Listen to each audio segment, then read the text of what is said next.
Hello everyone, welcome to Code and Big Apple and welcome to the 5th lecture of your HTML series. Last lecture में हमने internal links के बारे में बात की थी।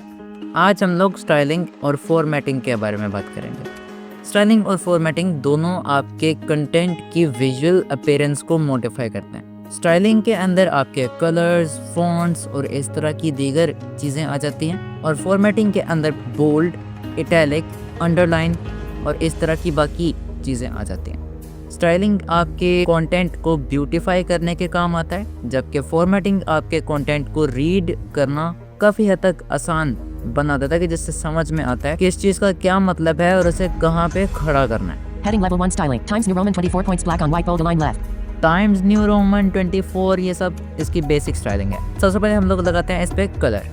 जैसा कि मैंने पहले बताया हुआ है, स्टाइलिंग करने के लिए CSS का हम लोग इस्तेमाल करते हैं। तो CSS को इतनी मुश्किल नहीं है, बहुत आसान है। अभी देखना आप जिस भी एलिमेंट पे आपको स्टाइल अप्लाई करना है उस एलिमेंट पे स्टाइल नाम के एट्रीब्यूट को लगा दो पहले तो। S suggest list style suggest list display property level 1. जैसे ही मैंने स्टाइल पे एंटर किया, ये एक लंबी जोड़ी लिस्ट मेरे सामने आ गई जिसके अंदर कई सारी चीजें, डिस्प्ले, फ्लैग्स, हमें चाहिए colour. Suggest list color property level 1 suggest list Alyssa blue color level 1. ये पता नहीं कौन सी अलीशा ब्लू है, ठीक है, मुझे नहीं पता। अब यहाँ पे ब्लू को ढूंढना है। Blue color level 1. ठीक हो गया, आप चेक करते हैं। Times New Roman 24 points bright blue on white bold align left. Bright blue on पता नहीं।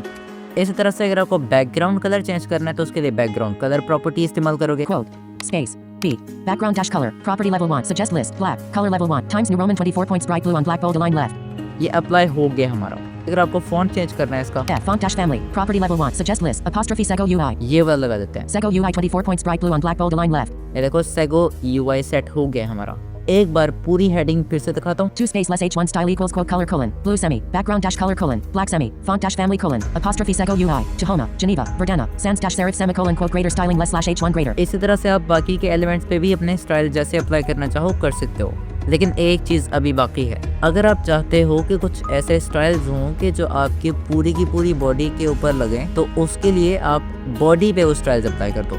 फॉर एग्जाम्पल टेक्स्ट अलाइन, ये हमारे टेक्स्ट को अलाइन करता है। बाय डिफॉल्ट सारे के सारे लेफ्ट पे होता है, लेकिन हम करना चाहते हैं justify. Suggest list style suggest list text dash align property level 1 error suggest list justify value level 1 Sego UI 24 points bright blue on black bold align justify. अब यहाँ पे ना मैं एक और पैराग्राफ ऐड करता हूँ। Less p greater this is about styles in HTML less slash p greater this is about styles in HTML Times New Roman 12 points black on white align justify. अब पता क्या हुआ है, जितने भी एलिमेंट्स में ऐड करूंगा ना बॉडी के अंदर, सारे के सारे जस्टिफाइड हो जाएंगे। This is about styling in HTML. Now let's talk about formatting in HTML. For this let's create a new file called formatting.html. सबसे पहले बात करते हैं कि एक बोल्ड टेक्स्ट कैसे डिस्प्ले करवाया जाता है। बोल्ड डिस्प्ले कराने के लिए आप CSS का इस्तेमाल भी कर सकते हो, लेकिन HTML इटसेल्फ हमें एक टैग प्रोवाइड करता है जिसका नेम है B।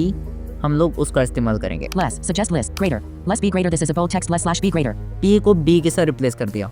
हमारे पास चूंकि पहले styling.html वाली फाइल ओपन थी, तो हम लोग सिंपली एड्रेस बार में से इसका URL चेंज करके इसको कर देंगे formatting.html. Formatting document this is a bold text Times New Roman 12 points black on white bold align left. ये बोल्ड है, हालांकि नॉर्मली पैराग्राफ्स बोल्ड नहीं होते।